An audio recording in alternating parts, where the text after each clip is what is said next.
Pautas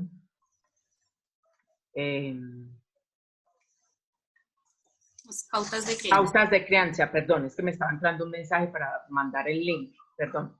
Pautas de crianza. Y también nos acompaña Carolina Vigüez, que es nuestra líder o pastora atendiendo a los niños, junto con su esposo Raúl, pero también en nuestra iglesia City se encargan de la parte formativa, educativa de toda la iglesia. Entonces, buenas tardes para ustedes, gracias por estar con nosotros y felices, Elizabeth, que compartas con nosotros, muy atentas a este tema tan importante que realmente sé que nos ayudará muchísimo en este tiempo en casa. Dios les bendiga.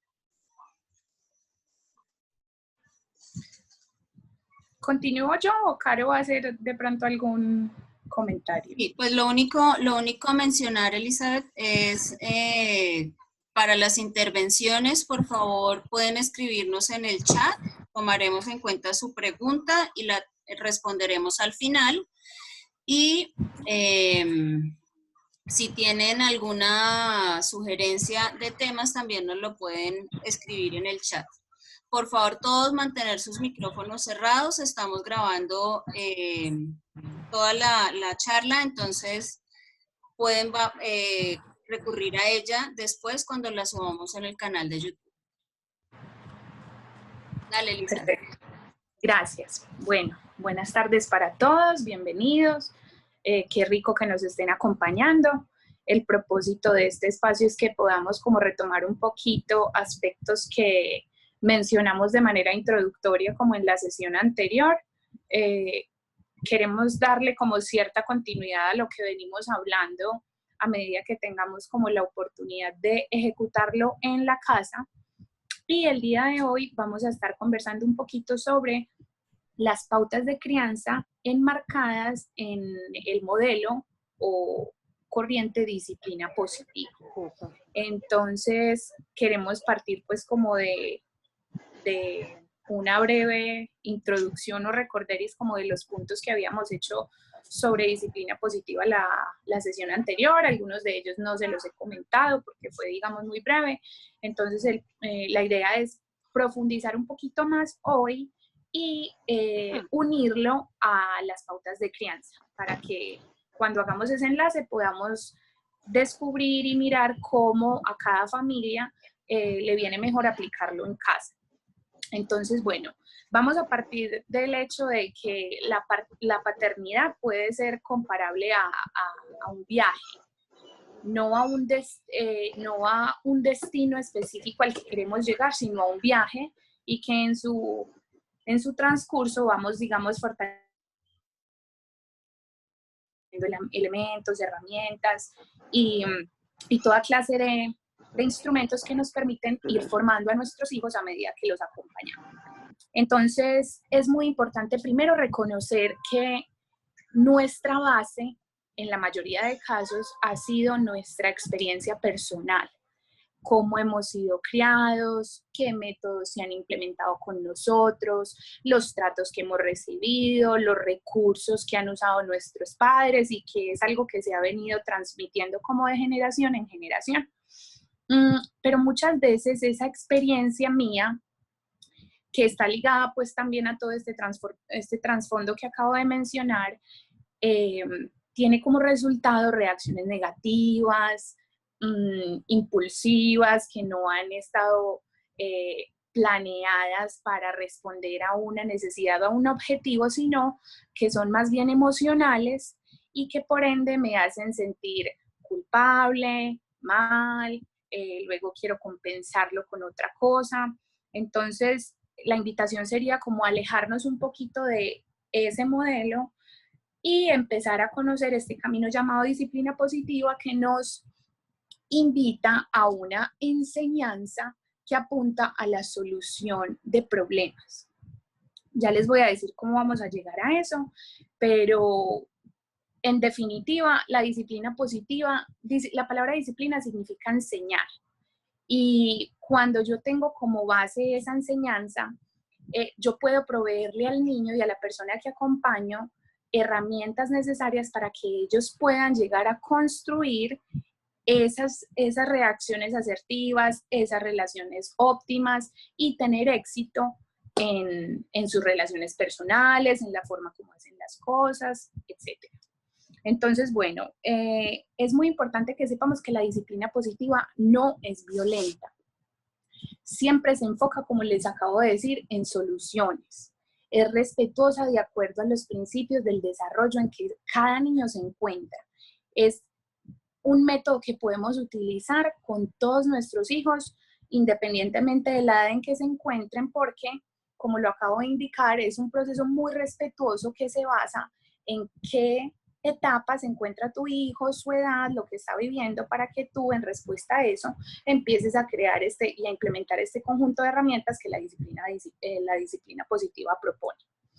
Entonces, bueno, en este sentido podemos, digamos, determinar que la disciplina positiva viene teniendo como una base muy importante, unos principios que nos permiten llevar y guiar a los niños a que sean ellos quienes posteriormente resuelven esos problemas. Y aquí es importante que desmitifiquemos mucho el hecho de que la disciplina positiva no implica que seamos padres permisivos, que dejemos a los niños que hagan lo que quieran, que no tengan reglas, que no tengan límites, que nosotros no tengamos expectativa frente a lo que ellos tienen o no que lograr, sino que consiste en un respeto mutuo en el que yo tengo unos objetivos a largo plazo y que a lo largo del camino voy a ir respondiendo con estrategias previamente pensadas a esos objetivos para así garantizar que en un futuro se cumplan. Entonces, ¿qué sí es la disciplina positiva? Primero, encontrar soluciones a largo plazo. ¿Qué significa eso? Permitir que los niños desarrollen una autodisciplina que los lleve a responder a esos objetivos que ellos ya conocen y que hemos planteado para ellos o que consideramos oportunos para ellos. Es importante dentro de esto también saber que la disciplina positiva es comunicarle a mis hijos con claridad las expectativas que yo tengo de ellos, reglas claras, límites, construyendo una relación mutua que gira en torno al respeto, a la igualdad. La disciplina positiva también es enseñarle a los niños habilidades que les serán útiles para toda su vida. Eso los lleva a aumentar su capacidad de autoconfianza y a que puedan manejar los desafíos con una autonomía y una independencia muy valiosa porque es el resultado de esa seguridad en sí mismos.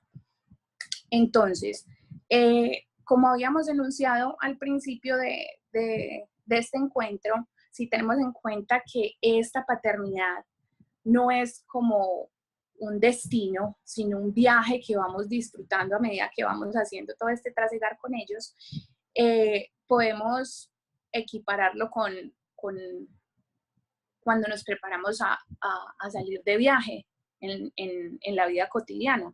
Y esto implica para nosotros una preparación.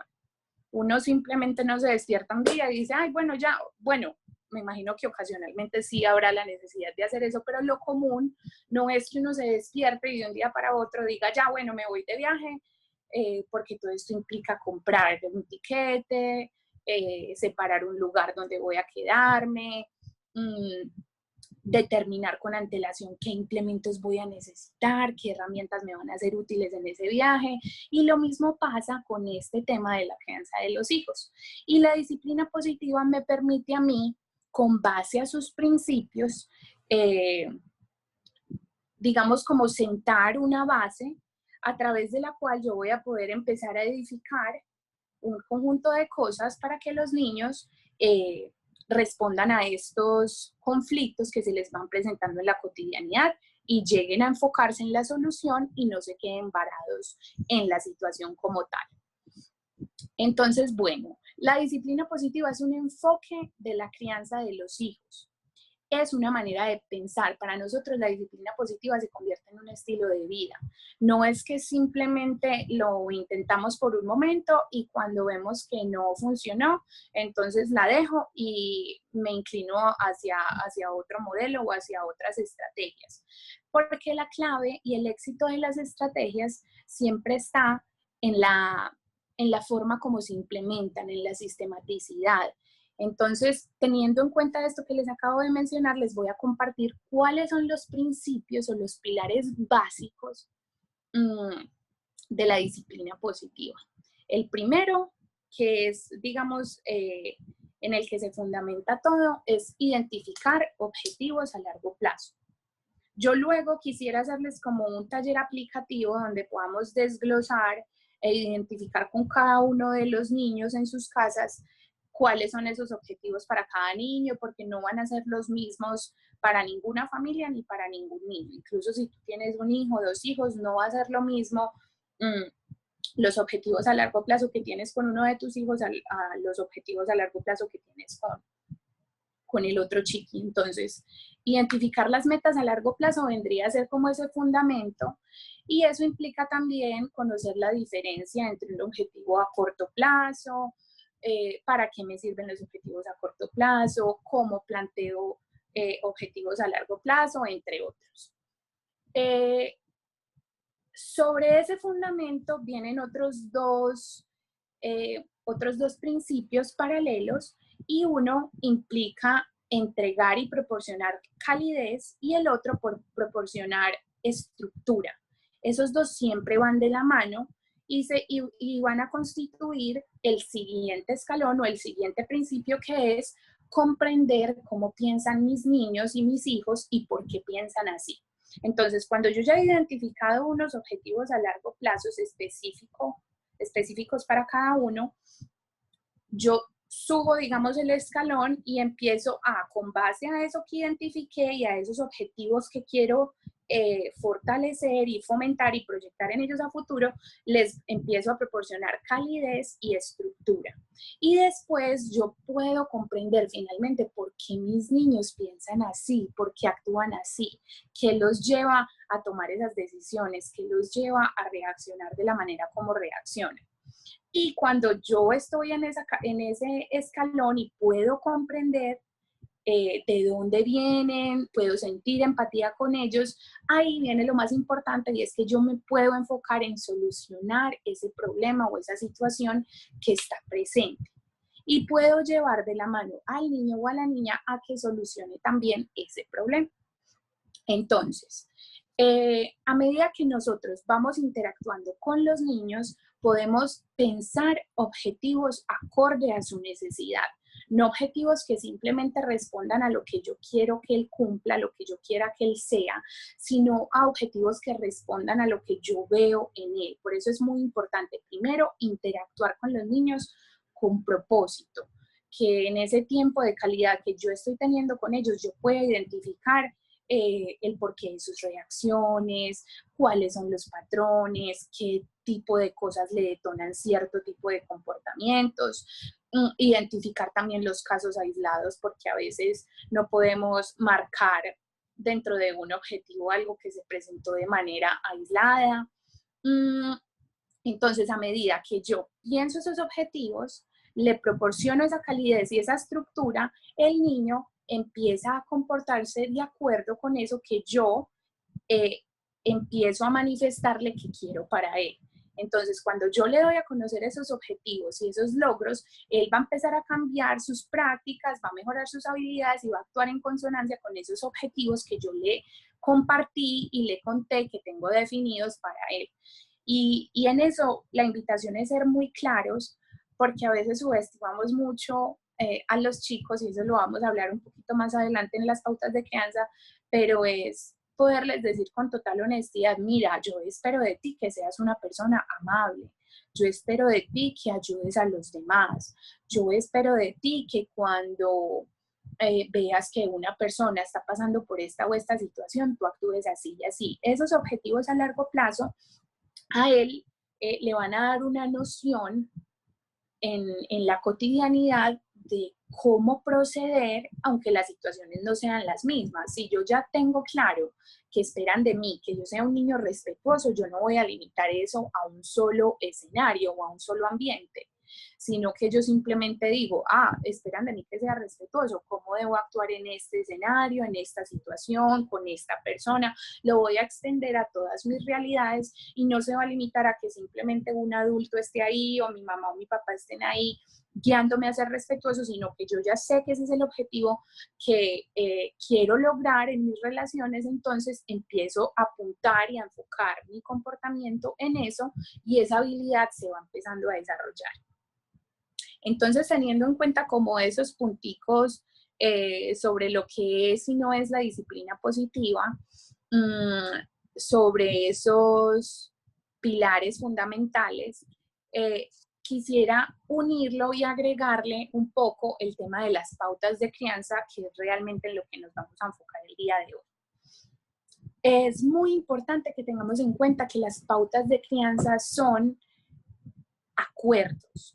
No es una receta que mágicamente me pasó Peranito porque a él le funcionó con su hijo y a la mamá de él antes le había funcionado con él. O esa misma práctica que mi mamá me dijo que hizo conmigo, pero que a mí me hizo daño, pero funcionó. Las pautas de crianza son acuerdos a los que yo, de la mano con mi esposo o el papá de mi hijo o el adulto cuidador que está en el entorno del niño y que está pues influenciando directamente su crianza y apoyando su proceso, son esos acuerdos a los que yo puedo llegar y preparar y planear para que ellos se comprometan con responsabilidad a cumplir esos acuerdos. Entonces, primero, yo no puedo simplemente establecer una norma que para mí no tenga sentido porque el amigo de Peranito, de Sutanito, me dijo que funcionaba.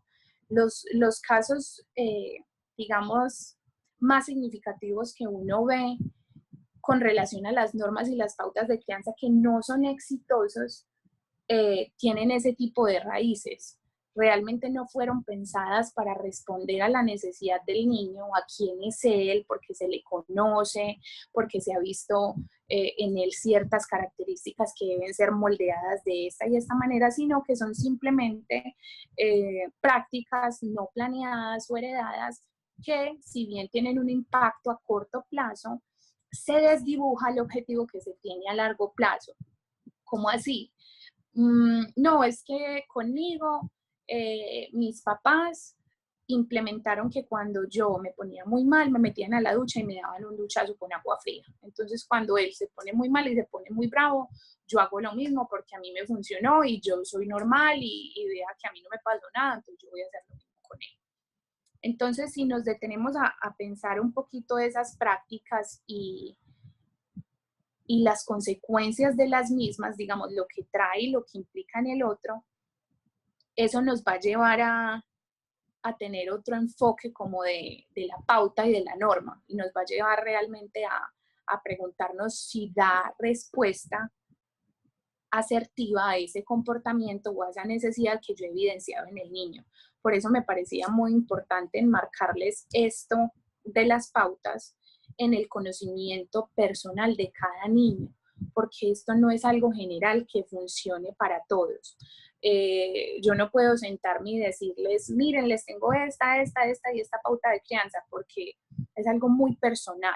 Entonces, lo primero es que cada familia se debe sentar y determinar cuáles van a ser esas pautas de crianza en respuesta a esos objetivos a largo plazo que ya se plantearon con antelación, porque es lo que quieren que sus hijos sean, qué sé yo, cuando tengan 20 años. Entonces, si yo quiero que mi hijo cuando tenga 20 años sea una persona autónoma, disciplinada, respetuosa, un buen ciudadano, ¿qué tengo que hacer yo hoy con esas metas a corto plazo para que en el futuro se enganchen con esos objetivos a largo plazo que yo me tracé? O sea, cómo esos objetivos a corto plazo que yo estoy implementando con ellos se unen o se ligan a esos que yo ya tengo a largo plazo. Y ese es un error muy común, que por lo general estamos trabajando de manera aislada en lo que hacemos a corto plazo y en lo que queremos a largo plazo. Entonces, ay, sí, yo quiero un niño que pueda tolerar la frustración, que sea súper independiente, que no se ahogue en un vaso de agua, listo, perfecto, eso es lo que yo quiero a largo plazo. Pero a corto plazo sucede algo y yo lo resuelvo por él. A corto plazo, él tiene una situación importante y en lugar de permitirle usar su creatividad, desarrollar esa habilidad y poner en práctica algo que venga de él, tú simplemente le dices, no, tienes que hacer esto. Entonces, hay que ser muy cuidadosos en que lo que yo estoy haciendo a corto plazo tenga el impacto deseado a largo plazo. Entonces, ya que sabemos que esas pautas de crianza varían, que no son recetas mágicas que le funcionan a todo el mundo, es muy importante que cada uno reconozca su estilo de crianza. Cada uno de nosotros tiene un estilo de crianza. Está, por ejemplo, el autoritario, que es el que impone sobre los demás. Aquí se hace lo que yo diga, porque es que yo soy su papá, yo soy su mamá, y así es como se hacen las cosas y punto. Bueno, antes de entrar a esto de los estilos de crianza, es muy importante que ustedes tengan un poquito de gracia con ustedes mismos, no sientan culpabilidad, sino que vean esto como una oportunidad para identificar su modelo de crianza y decir, bueno, ¿cuál es la consecuencia o la respuesta en el niño de mi modelo de crianza? Que ya se las voy a anunciar ahorita. Porque cuando nosotros tenemos eso claro, podemos decidir si realmente queremos seguir implementando ese modelo de crianza o si queremos volcarnos a otra cosa que tenga otros resultados. ¿Por qué? Porque muchas veces nosotros implementamos cosas porque así se han venido haciendo, porque esto fue lo que me enseñaron, esto fue lo que yo aprendí, esto es lo que me ha funcionado hasta ahora, pero no tenemos en cuenta que muchos de los resultados que estamos experimentando con nuestros niños se deben a nuestro modelo de crianza. Entonces, muchas de sus actitudes, de sus reacciones, tienen todo que ver con estos modelos de crianza. Y si nosotros no hacemos ajustes, nos vamos a seguir preguntando, pero es que yo no sé qué le pasa, si yo hago esto, yo hago lo otro, cuando en realidad los que tenemos que hacer el primer ajuste somos nosotros. Entonces, como les venía diciendo, está el autoritario, que con ese estilo de crianza, al imponer, lo único que trae como respuesta es miedo, porque yo no puedo expresar mi opinión, rebeldía, porque entonces como yo no tengo derecho a expresar mi opinión y nadie tiene en cuenta lo que yo quiero, pues entonces yo me rebelo. Es una cadena de acontecimientos porque entonces vienen las mentiras, para yo poderme revelar, entonces yo tengo que mentir y digamos, lo más doloroso de todo es que se corta el vínculo. Los hijos se alejan de los padres y los padres se alejan de los hijos. Y muchas veces no entendemos por qué, pero este modelo educativo, este estilo de crianza autoritario genera este tipo de reacciones en los chicos. Está el otro lado y es la permisividad. Entonces, cuando yo tengo un modelo de crianza permisivo, ¿yo qué hago? Simplemente les dejo vivir a ellos en función de lo que ellos quieran hacer. Entonces hay un exceso de tolerancia, no hay límites claros, no hay normas. ¿Qué pasa con eso? Los chicos crecen con un exceso de consentimiento que les empieza, digamos, a nublar su mirada en cuanto a la toma asertiva de decisiones. Son personas influenciables, hay poca tolerancia a la frustración, son personas muy propensas a caer en adicciones. Todo esto es el resultado de un estilo de crianza. Y si uno se detiene a pensar cómo esas acciones y esa forma como está criando tienen una repercusión y una respuesta tan significativa en el comportamiento de los chicos, uno se toma un momento y dice, wow, realmente el primer ajuste que tengo que hacer es mi modelo de crianza. Está también el sobreprotector, que es el que no permite que los hijos socialicen con nadie, que son padres temerosos del mundo, que le transmiten esos mismos miedos a sus hijos, crean niños que son dependientes, tímidos, egocéntricos, manipuladores, inseguros. Entonces, todo eso que yo practico con ellos en mi modelo de crianza se ve reflejado en la forma como ellos actúan. Bueno, ¿qué pasa si entonces yo quiero evaluar mi modelo de crianza? Primero tengo que identificar cuál es. eso no significa que solamente estén los 3 aquí enunciados, sino que también hay combinaciones, está el que es autoritario, entonces en una situación, digamos, importante se pasó de la raya y ya se siente muy mal, entonces pasa a ser permisivo. Es algo que varía mucho. Puede que inicialmente cuando empezaste la paternidad o la maternidad fueras permisivo y que con el paso del tiempo y de los años te hayas vuelto una persona autoritaria. Entonces es muy importante identificar qué modelo de crianza estoy aplicando. Y asimismo, qué reacciones estoy obteniendo de mis hijos con el modelo de crianza que estoy aplicando. Entonces, ¿cómo sería un modelo de crianza basado en la disciplina positiva? Entonces, sería un modelo que aplica valores, que tiene como base unos comportamientos, sentimientos, pensamientos que responden no solamente a las necesidades de los padres, sino también a las necesidades de los hijos. Disculpen un momento. Ya.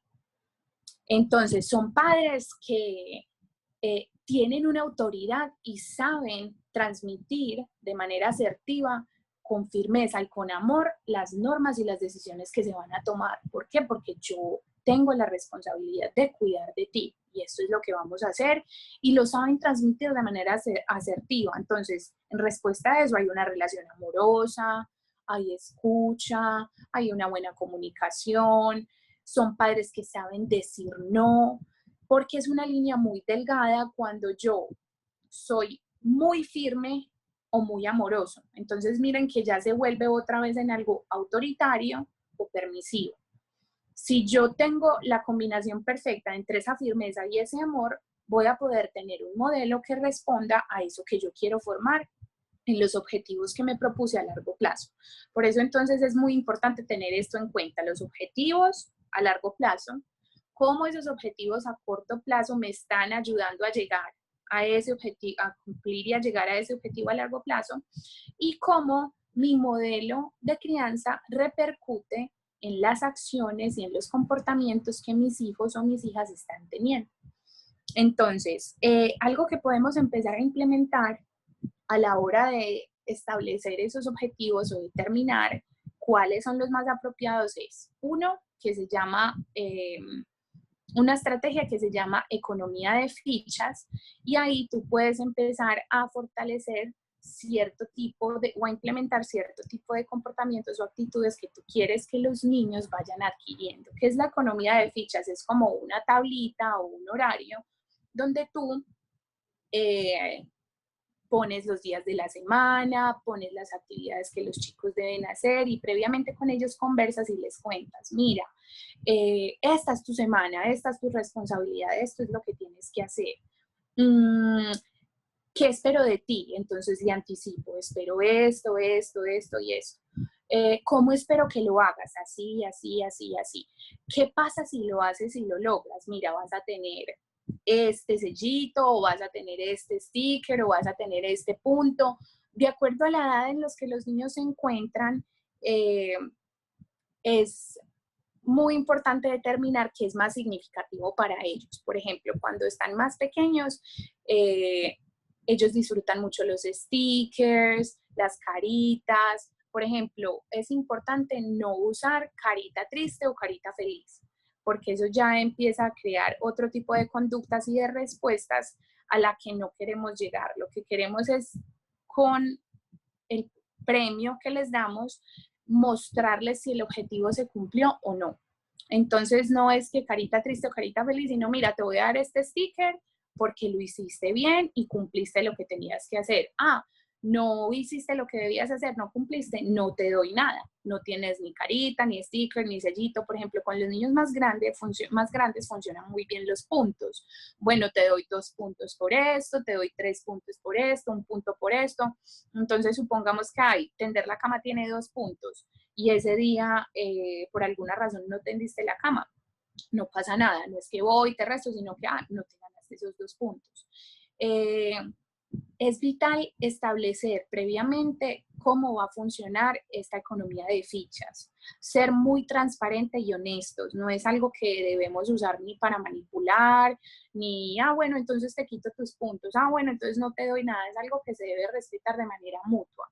Si ya se estableció un acuerdo donde yo te dije que esto valía 2 puntos y que si no lo hacías no ganabas, eso se debe respetar, eso es muy importante para que esta estrategia funcione. Y acordar previamente cuál va a ser tu premio o cuál va a ser tu recompensa si cumples el objetivo. Entonces, si el objetivo es que permanezcas sentado haciendo la tarea en silencio, concentrado, y que lo hagas lunes, martes, miércoles, jueves y viernes, es muy importante que tú sepas qué pasa si lo logras toda la semana, qué recibes, cómo lo debes lograr.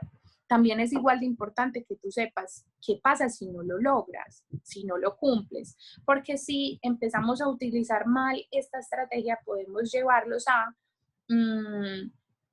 una baja autoestima, yo no soy capaz, yo no lo logré, o a la decepción en tú me lo prometiste, tú me dijiste que me ibas a dar un premio. Entonces es muy importante ser claros con esta economía de fichas, cómo se va a usar, cómo se va a manejar. Está otra estrategia para establecer, digamos, rutinas y hábitos con ellos, y es la técnica del disco rayado. Esta es muy buena y muy efectiva porque los niños tienden a buscarle, y en general las personas que están bajo nuestro cuidado, así ya no sean niños, tienden a buscarle la caída a la norma. ¿Pero por qué? Pero mi papá me dijo que sí, pero tú ayer me dijiste que no. Entonces es muy importante que en esta técnica del disco rayado siempre les repitamos lo mismo. Por ejemplo, ¿puedo ver televisión? Si la respuesta inicial fue no puedes ver televisión hasta que termines tu tarea. Entonces no empezar, no, es que ya te dije que, otra vez, no puedes ver televisión hasta que termines tu tarea. Pero es que si hago la tarea después y me dejas ver ya un ratico y luego, no puedes ver televisión hasta que termines tu tarea. Y así uno evita el desgaste de la explicación, de volver, de mostrarles, sino que ya una vez establecida la norma, si para ellos es claro, si ya conocen cómo funciona, si previamente se les ha anticipado qué se espera de ellos, cómo se espera que lo cumplan, es simplemente ejecutar esta técnica del disco rayado y ya sabes que y se le repite. Ya sabes que la respuesta es ta. Por eso es muy importante estar siempre trabajando en equipo para que ellos no puedan encontrar esa brecha y esa caída entre lo que me dice mi papá o lo que me dice mi mamá, o entre lo que me dice mi abuela y entre lo que me dice mi mamá. Eso es muy importante. También ahí está la técnica del tiempo fuera positivo, y es que es algo de lo que habíamos hablado la sesión pasada sobre gracias, Caro.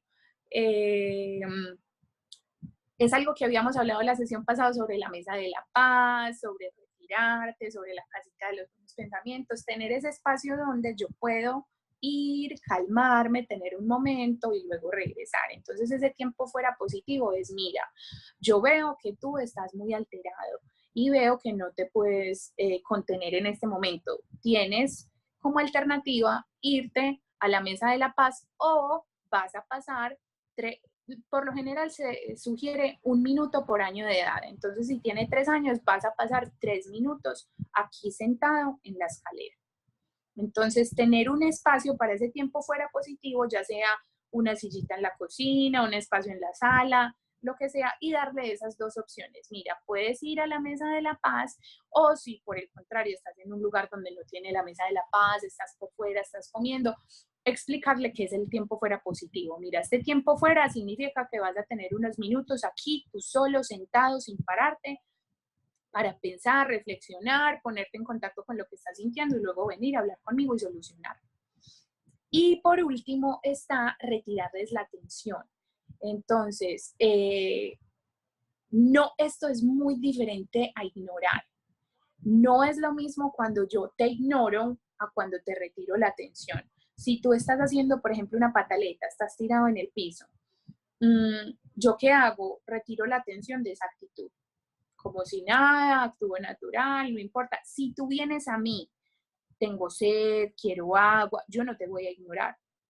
Yo te voy a decir, ah, perfecto, ¿quieres agua? Bueno, ¿qué te parece si me esperas, yo te traigo el agua, no sé qué, lo ayudo a que pase ese episodio porque yo retiro mi atención de esa conducta negativa que le está teniendo. Entonces, simplemente mención de esa conducta negativa. Y por último, había dicho que el retirarle la atención era la última, pero otra que había pensado era establecer contratos. Y como su nombre lo indica, un contrato es eso. Mira, ¿qué te parece si hacemos un contrato? Cuando tú estás en el iPad, te molesta mucho que la mamá te lo pida para que lo apagues. Entonces, ¿qué te parece si antes de que se te acabe el tiempo, qué sé yo, faltando 3 minutos, yo te aviso que ya se va a cumplir tu tiempo para que puedas estar más tranquilo cuando el tiempo se acabe? ¿O qué te parece si cuando yo te llamo porque estás en el parque, en lugar de enojarte, tú vienes, yo te explico si puedes tener 1 o 2 minutos más, o si no, ya sabes que el tiempo del parque se acabó? O sea, hacer acuerdos en los que los niños se sientan incluidos y se sientan anticipados. No es lo mismo que yo esté súper entretenido jugando con mis amigos y que de un momento a otro me digan, ya nos vamos. A que yo sepa que cuando, por ejemplo, mi mamá me haga esta seña, significa que yo voy. O que si mi mamá me dice esta palabra mágica, yo ya sé que el tiempo se acabó. Entonces son estrategias muy chiquitas que le da como ese switch a esa norma que yo estoy implementando, y que ellos realmente responden de otra manera y también les cambia un poquito la manera de reaccionar. Eso sería, digamos, por ahora como todo lo que les tenía preparado, porque si empiezo a hacer con ustedes los ejercicios prácticos para identificar como los objetivos a largo plazo, a corto plazo y todo esto, de pronto nos extendemos más, y la idea es que con base a esto que acabamos de conversar y con base también a la sesión que tuvimos la semana anterior, ustedes nos puedan contar qué de esto ha sido útil, qué han podido implementar en sus casas, qué inquietudes han venido surgiendo. Ya Caro va a moderar como este espacio, pero en resumen, lo que les traía era esa fusión de la disciplina positiva y las pautas de crianza para que como resultado obtengamos una crianza positiva y que sepamos cómo establecer esas normas, cómo mostrarles a los chicos los límites, anticiparles, y que ellos sepan qué es lo que esperamos de ellos y qué objetivos queremos formar y qué habilidades queremos darles para la vida. Entonces, muchas gracias, Caro. Puedes tomar la palabra cuando quieras y ya estoy pendiente como de tu guía. Ok, gracias Eli por todos estos consejos, esta enseñanza que nos estás dando en este día. Realmente como papás, pues para nosotros es muy importante todo esto que aportas para nosotros. Entonces, en estos minutos pues que siguen, queremos invitarlos para que ustedes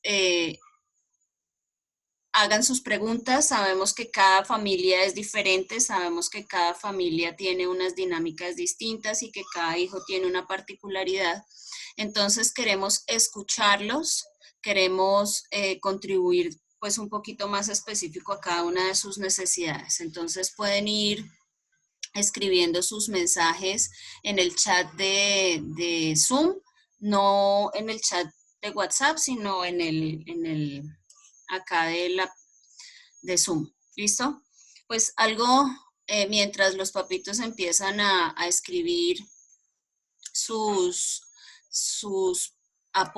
preguntas para ampliar o aportar un poquito también a lo que Elizabeth está diciéndonos en esta tarde, es entender que ninguna familia es igual y no nos debemos comparar con otras familias porque en muchas ocasiones eso nos lastima. Creemos y además nos hacemos a la idea que las otras familias lo están haciendo mejor que nosotros lo estamos haciendo mal. cuando en realidad no conocemos pues lo que pasa en el interior de cada familia. Y así como no nos debemos comparar como familias, tampoco es bueno que comparemos a los niños, que no los comparemos ni con sus hermanos, ni con el vecino, ni con el amigo. Entonces, es importante que entendamos que cada niño es diferente y aún la manera en la que le hablamos a uno y otro hijo va a ser distinta. Entonces, no sé si es que no tienen preguntas, todo está muy claro o yo no las estoy viendo.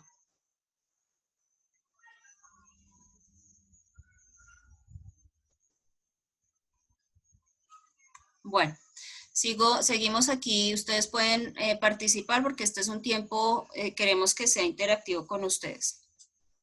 También quisiera pues mencionar en la Biblia, nosotros podemos leer en Hebreos que el Señor corrige a quien ama y castiga a quien recibe como hijo. O sea, la disciplina no significa que no haya amor, no significa que estemos maltratando a nuestros hijos. De hecho, algo muy importante, dicen, pues hay muchas opiniones al respecto, muchos psicólogos y pedagogos opinan cosas diferentes con respecto a la disciplina y en específico a la disciplina física. Porque algunos dicen que sí es buena, otros la rechazan completamente.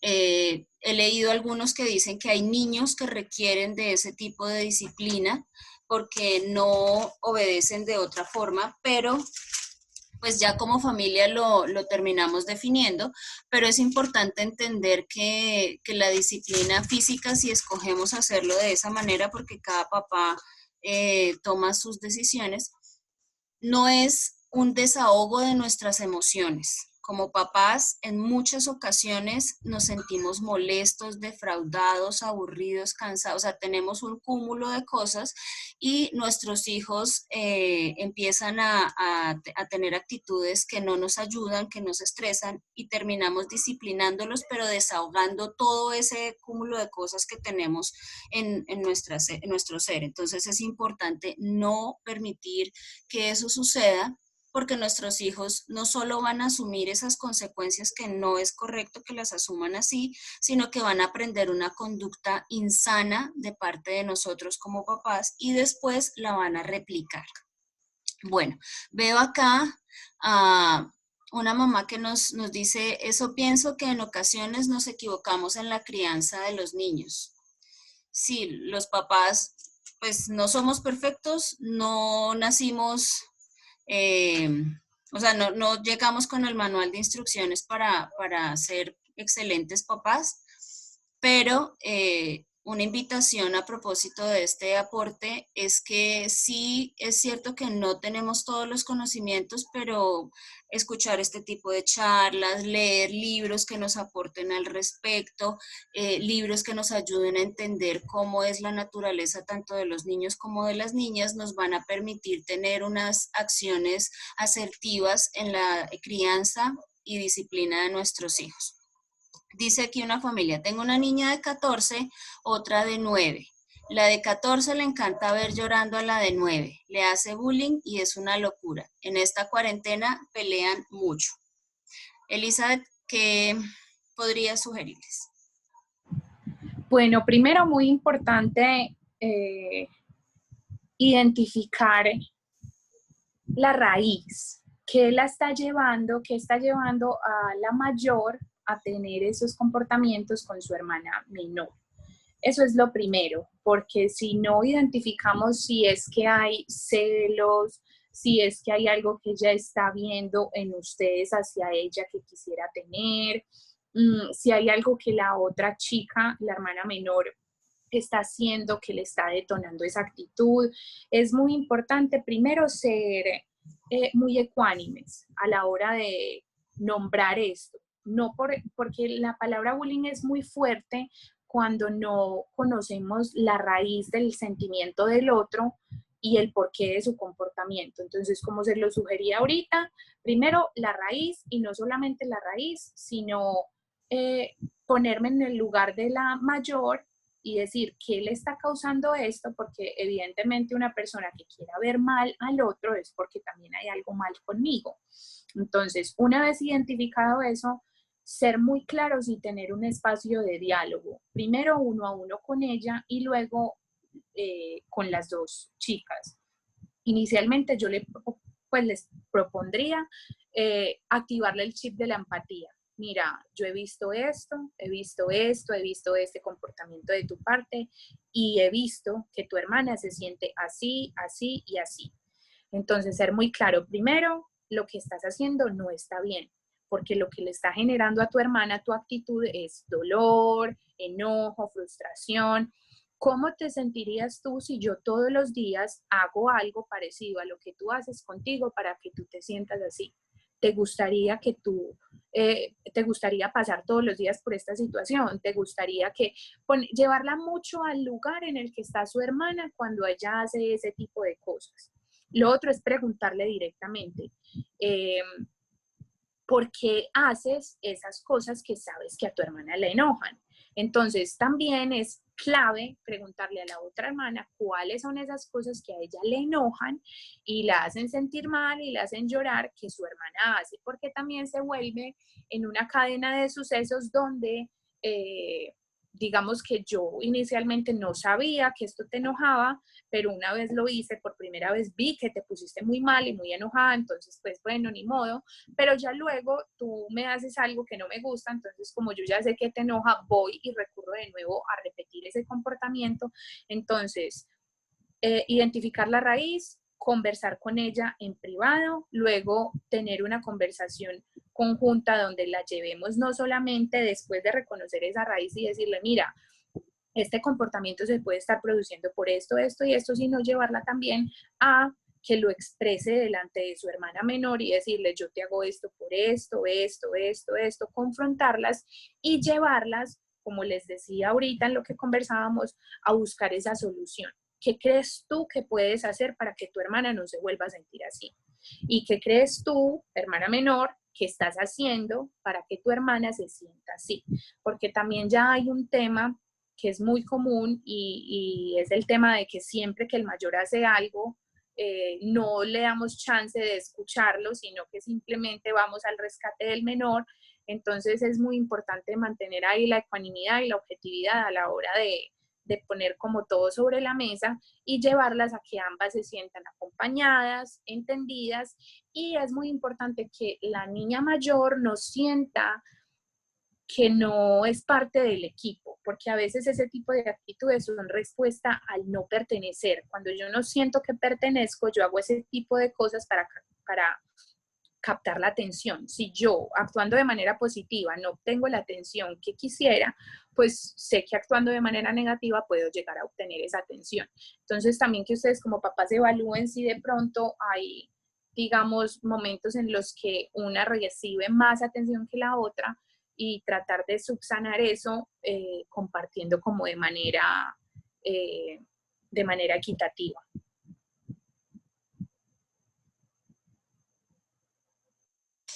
Listo, Eli, acá tengo otra pregunta. Dice, cuando pienso en cómo corregir una conducta del niño, siempre he intentado dejar que él se dé cuenta que lo que está haciendo está mal hecho, pero es muy difícil porque la insistencia de su rebeldía y la falta de escucha hacia sus padres cuando está llorando, porque lo corregimos, nos hace muy difícil. No sé cómo llegar a canalizar esa conexión entre mi hijo y yo, su madre, cuando está teniendo una conducta errónea. Bueno, eso que están enunciando ahí tiene mucho que ver con los objetivos a largo plazo. Cuando yo, en el momento de corregir una conducta, sé a qué tipo de objetivo esa conducta le está fallando, yo puedo ser muy clara a la hora de corregir. Por ejemplo, si mi objetivo a largo plazo es que tú seas un niño respetuoso y la forma como me estás hablando y me estás gritando en este momento no se enchufa con ese objetivo a largo plazo que yo tengo con tu crianza, significa que debo hacer un ajuste en mi objetivo a corto plazo, que es lo que estoy haciendo ya. Entonces, tú podrías simplemente intervenir con una conducta como las que enunciamos al principio, la que enunciaba Caro, con un grito, una palmada, y esa conducta se detiene en ese momento. O sea, lo que tú estás haciendo está muy bien al quererlo llevar a que él mismo se dé cuenta de su error en el momento que está teniendo como, digamos, toda esa situación emocional cuando tú lo corriges. Sin embargo, puede que él desconozca tu objetivo a largo plazo. Entonces, si tú, no en un momento como ese, sino en un momento de la cotidianidad lo sientas y le dices, mira, ¿te acuerdas que cuando pasa esto y esto y esto, tú te enojas con la mamá porque la mamá te corrige y te disciplina y te dice que no? Bueno, te voy a contar. La mamá quiere de ti o espera de ti que seas un niño respetuoso. Cuando tú actúas así y la mamá te debe disciplinar, tú estás siendo un niño respetuoso. No. Entonces, primero, permitirle entender el porqué de esa disciplina. Porque puede que si tú esperas a que él se dé cuenta qué error está cometiendo, vas a perder esa oportunidad de aprendizaje para que él entienda que lo que tú esperas de él no es que cambie esa conducta inmediata, sino que esa conducta inmediata no le permite convertirse en la persona respetuosa que tú quieres que él se convierta. Entonces, cuando él llega a la comprensión de que, es que cuando yo grito, no, el propósito no es que yo me calle y ya, y por eso me disciplinan, no, sino que el propósito es que yo aprenda a hablar con un tono de voz moderado, a hablarle al otro como yo quisiera que me hablen a mí, a hablar con respeto, a reconocer la autoridad de mis padres. Cuando yo entiendo ese tipo de cosas, yo ya sé que lo que se quiere no es interrumpir mi conducta, sino llegar a algo más. Entonces yo ya reconozco que eso que estoy haciendo no está bien, pero mientras yo no entiendo cuál sea el objetivo o lo que se espera de mí, yo simplemente creo que es que quieren interrumpir una conducta no deseada. Entonces, ¿yo qué hago? Reacciono con otra conducta que puede que también sea no deseada, pero porque yo no sé qué se espera de mí. Entonces, la invitación sería manifestarle pues lo que esperas de él en un momento en el que no esté sintiendo eso y recordárselo de manera amable y amorosa cuando esté viviendo esa situación. ¿Recuerdas lo que te conté? ¿Recuerdas cuando te dije que cuando tenías ese tipo de actitudes te disciplinaba por esto y esto y esto? ¿Crees que fuiste irrespetuoso? ¿En qué parte crees que fuiste irrespetuoso? ¿Cómo lo podemos manejar? Y eso los va a ayudar a construir juntos acuerdos a los que a medida que vayan implementando, ambos se van a empezar a pegar y a respetar. Entonces, cuando yo ya me apego a ese acuerdo porque tengo la convicción de que lo que se espera de mí es algo bueno, yo lo cumplo. Yo no necesito que alguien esté ahí diciéndome que lo haga, sino que yo lo cumplo. Y así es como se da el cambio de actitud. Eli, muchas gracias. Quisiera agregar algo a todas estas sugerencias excelentes que tú nos haces, y es con respecto a las características de los niños. Y hay un autor, creo que es James Dobson, el que dice que hay niños de voluntad firme. ¿Cuáles son estos niños? Son estos niños que quieren imponer su voluntad por encima de la de los padres, y ellos quisieran ser la autoridad y no dejarse como guiar por los papás. Entonces, ¿qué debemos hacer con estos niños o que tienen características similares? Como papás necesitamos entender que debemos moldear en ellos nuestra figura de autoridad.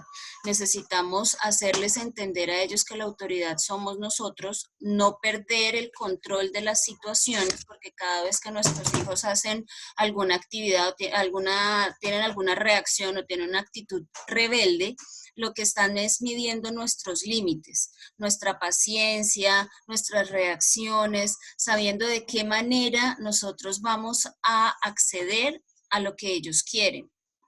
Entonces, cuando nosotros entendemos que la autoridad somos nosotros y aún debemos anticiparnos a sus reacciones, que es algo muy importante, no es sencillo, pero anticiparnos a sus reacciones en el sentido de, si yo le digo a mi hijo, deja de jugar, y yo ya sé que él va a reaccionar con una pataleta, Entonces voy a buscar, como lo decía Elizabeth antecitos, voy a buscar la forma de decirle 3 minutos antes, mira, el juego se va a terminar de esta manera, no vas a reaccionar mal, mañana se acabó tu tiempo de juego, mañana puedes seguir haciéndolo, bueno, en fin, vamos a hablarle a ellos muy claro para que ellos no tengan la posibilidad de tener esas reacciones explosivas que son las que terminan desestabilizándonos como papás.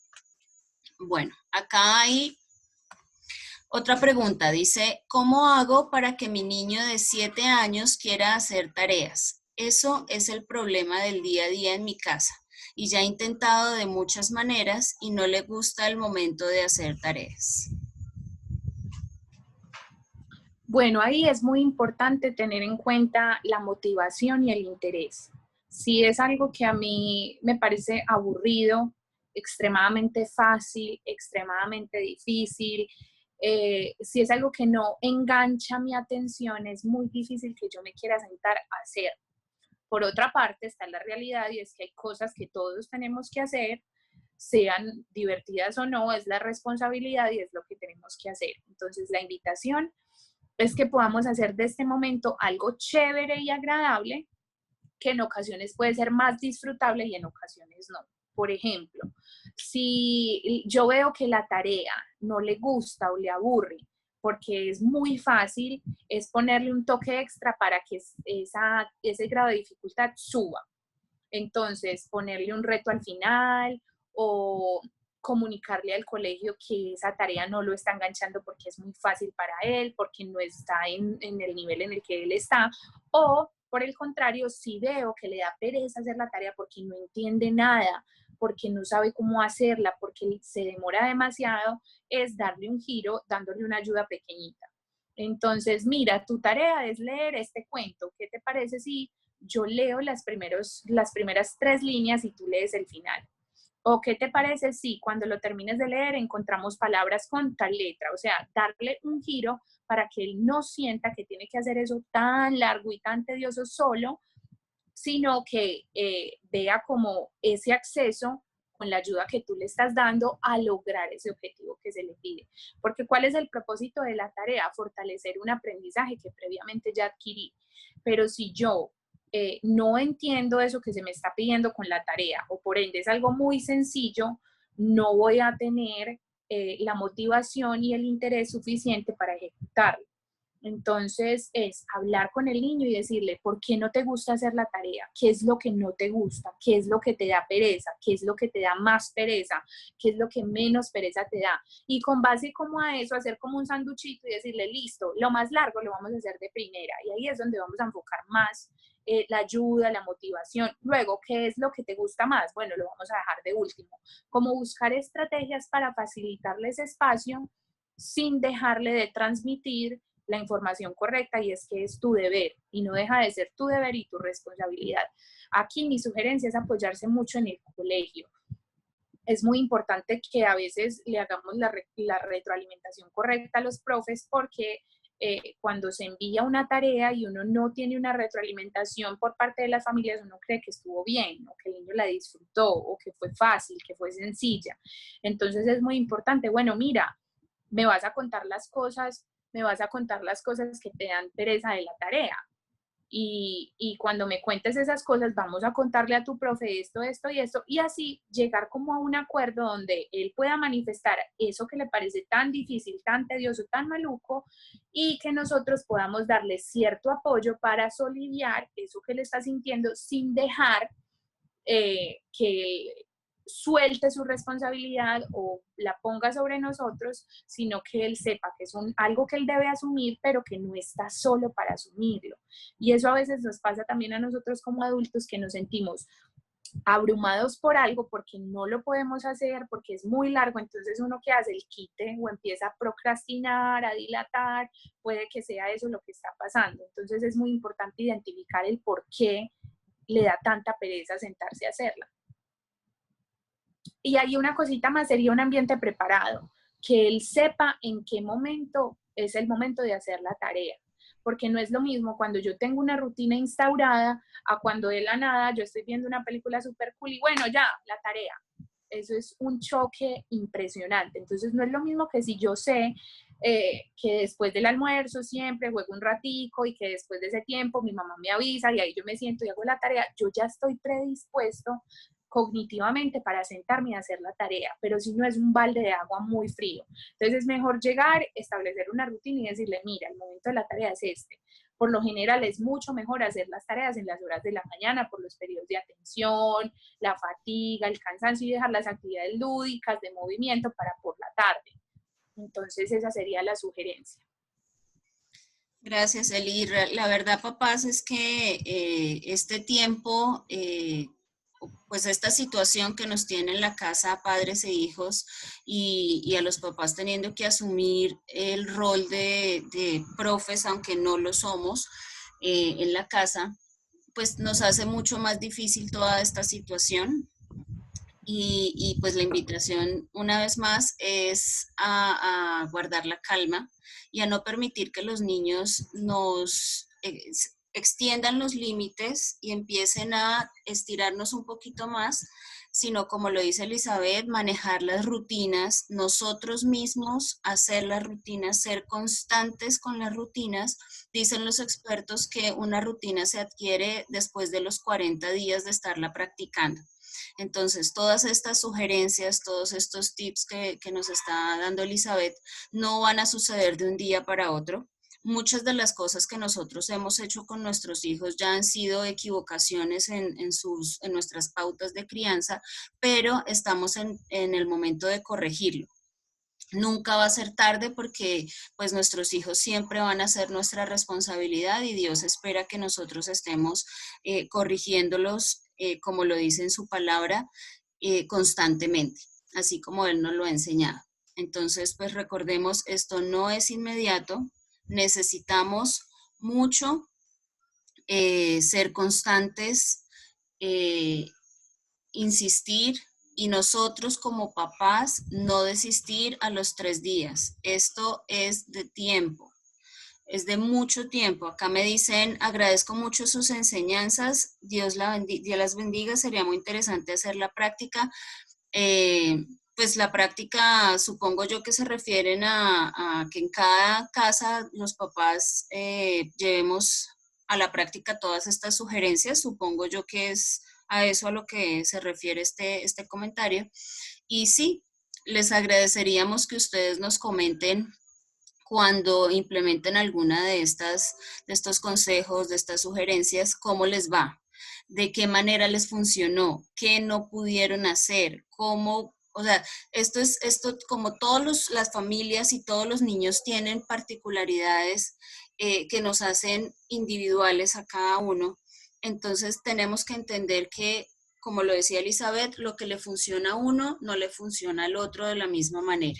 Entonces, que ustedes nos hagan ese feedback nos ayuda a ayudarles, a aportarles, a dar como esos giros que pueden ser, pues, lo que lleve a un feliz término la aplicación de todas estas sugerencias.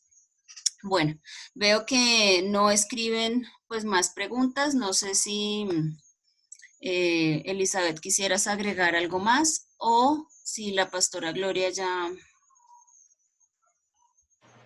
No, yo pienso que para cerrar, muy importante lo que tú dices de compartir la experiencia, porque eso también ayuda a otras familias. O sea, cuando yo comparto mi experiencia y lo que sucede en la cotidianidad con este tipo de cosas y lo llevo realmente a la práctica, es que tiene un impacto, porque uno escucha demasiada información, pero solamente aquella que aplica es la que se vuelve una realidad en nuestra vida y en la forma como decidimos criar a los niños. Entonces, rico que tengamos también el espacio de escucharlos y de saber cómo les va.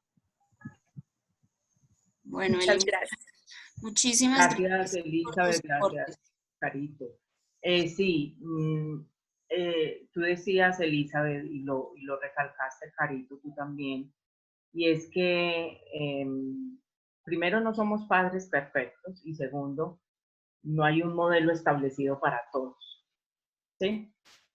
Pero hay algo que sí tenemos que guardar en el corazón y es muy claro para poder desarrollar muchas de las cosas y de los temas y de los puntos que Elizabeth nos compartió. En Proverbios y en muchos lugares de la Biblia nos habla y nos exhorta la palabra de Dios a cómo debemos acercarnos a nuestros hijos. Y creo que hay un pasaje muy importante y de acuerdo a este tema, y es Efesios 6:4.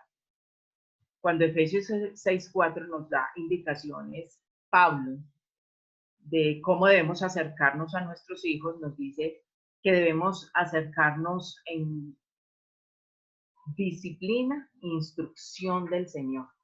Cuando nosotros como padres hemos desarrollado no solamente disciplinas espirituales, sino que en la medida en que vamos avanzando en el carácter, en la madurez del carácter, lógicamente la sabiduría va empezando a ser parte de nuestro lenguaje y nuestra manera a la hora de acercarnos a nuestros hijos. Elisa hablaba de un punto importante y es, preguntémonos qué tipo de crianza estamos haciendo y en qué está basado, porque ella hablaba de aplicar valores como, ¿cierto? Como el amor, el respeto, la paciencia. Y yo pienso que aquí es muy importante lo que ella hablaba, la economía de fichas y la técnica del disco rayado, y para esos dos puntos que ella nos habla, se necesita orden, se necesita tener muy claro para dónde llevo mis hijos, qué es lo que yo quiero con ellos.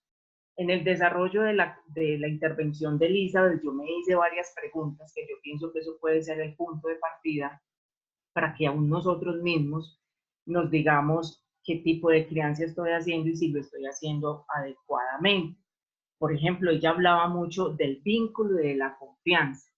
Y yo pienso que es fundamental a la hora de corregir, a la hora de acompañar, a la hora de cualquier tipo de acercamiento, de aprendizaje a mi hijo. Yo tengo que, de alguna manera, estrechar mis lazos de conocimiento, de aplicar los principios bíblicos, pero también el interés que yo tengo de esa conexión para poderlo corregir, ¿sí? Porque yo estoy segura que cuando no hay una conexión con nuestros hijos, donde lo hagamos sentir importante, útil, tenido en cuenta, va a ser más difícil que ellos capten. Dentro de estas disciplinas asertivas o positivas, este tema de aplicar los valores son muy importantes y los valores están establecidos muy claros en la palabra de Dios, en la medida en que nosotros tengamos una vida espiritual estable y en aumento y creciendo en la madurez de nuestro carácter, pues vamos a tener la oportunidad de levantar hijos mucho más confiados y realmente vamos a recoger adultos con una capacidad de enfrentarse a muchas cosas, de enfrentarse a situaciones, a los problemas sociales, a tener autoconfianza, autonomía y todo lo que nos hablaba Elizabeth. Gracias, Elizabeth, por este tiempo, a todos los papás, a ti, Carito. Bueno, no sé si hay algo más. No, señora, por ahora, pues recordar lo que nos dice el Señor en su palabra en Proverbios 22:15, que dice que la necedad está ligada en el corazón del muchacho, mas la corrección la alejará de él. Entonces, debemos entender que pues hace parte de nuestra naturaleza caída el hecho de que nuestros hijos tengan actitudes rebeldes, pero nosotros como papás somos los encargados en este momento de encaminarlos, de hacerlos conocer a Dios. Una recomendación muy importante es que ahorita estamos enfocándonos en su educación, como en su conducta, pero la educación en su espiritualidad es súper importante y como papás somos los llamados a hacerlo, ya que estamos con ellos en la casa en estos momentos, pues mucho más tiempo que antes, pues enseñarles esos principios bíblicos y no solo enseñárselos a través de lo que dice la Biblia, sino con el ejemplo. para que así también, como dice Proverbios, pues nuestros hijos no lleguen a avergonzarnos, sino que sean de tranquilidad y de paz para nuestro corazón.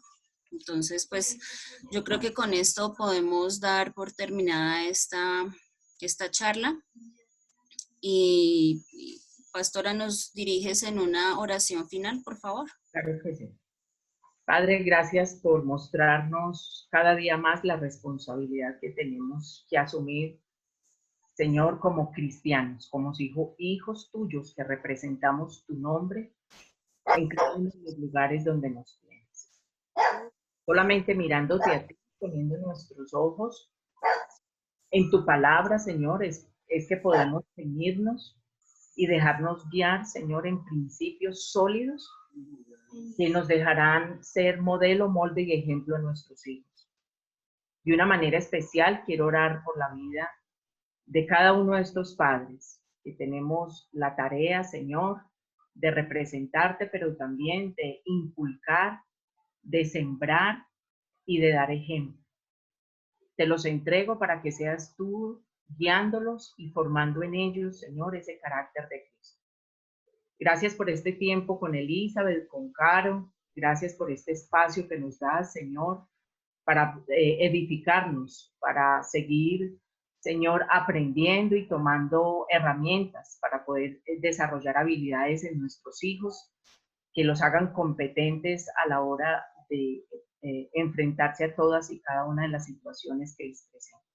Entregamos esta noche que llega, Señor, y te damos gracias por nuestros hijos y por lo que tienes para ellos a través de nosotros y de los planes y propósitos que tienes con sus vidas. Es en la autoridad y en el nombre de Cristo Jesús que te damos gracias y que hemos orado bajo el poder y dirección de tu Santo Espíritu. Amén, Señor. Bueno, Dios les bendiga. Dentro de 8 días a las 6 de la tarde tenemos nuestra siguiente charla. Bendiciones para todos. Muchas gracias, hasta luego. Hasta luego. Muchas gracias. Gracias.